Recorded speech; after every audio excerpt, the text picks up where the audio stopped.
Nagselos nga ba kay Gerald? Paulo, idinan nga ba sa keyboard? Ang galit.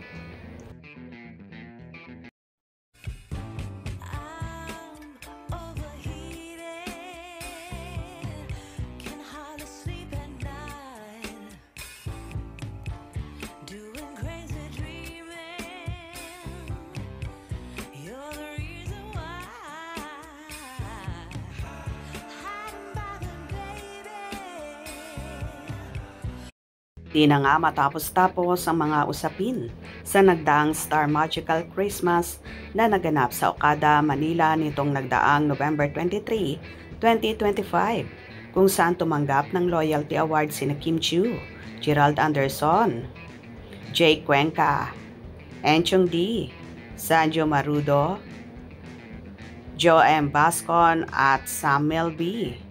Naging maingay nga ang naganap na beso-beso ni Kimi at Gerald kung saan nag-trending ito at pinagpiestahan sa SOCMED.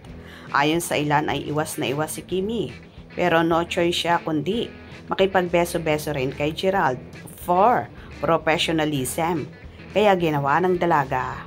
Kaya naman humakot ng samot-saring reaction ito sa netizen kung saang bawat kibok ni Kim at ganon din ang kanyang ka-love team na si Paolo Avellino ay pinag-uusapan. Kagaya na lang ng pag-flex ng bagong keyboard ni Paolo na tila dito daw idinaan ang sama ng loob at selos kay Gerald sa naganap nga na event ng Star Magic.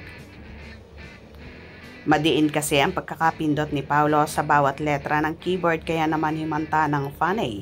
Dito daw ibinuhos ni Paolo ang sama ng loob sa kanyang nasaksihang video ni Kim at Gerald.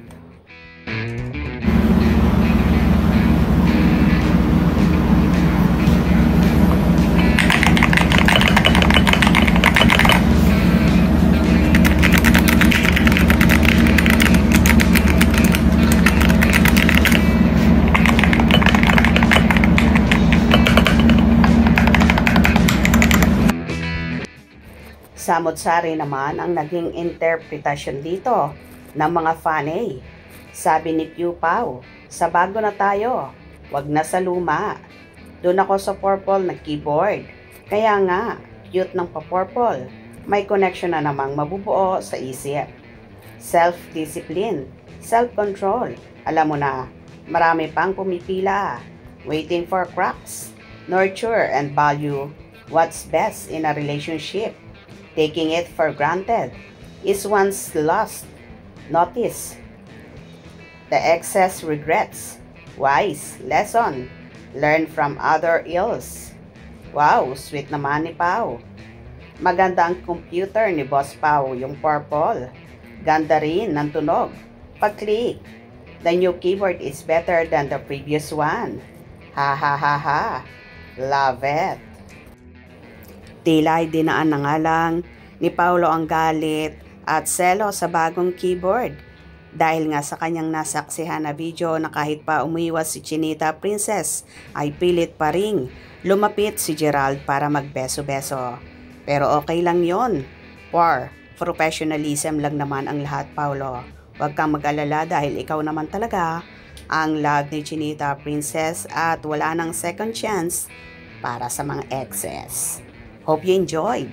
Please subscribe for more info.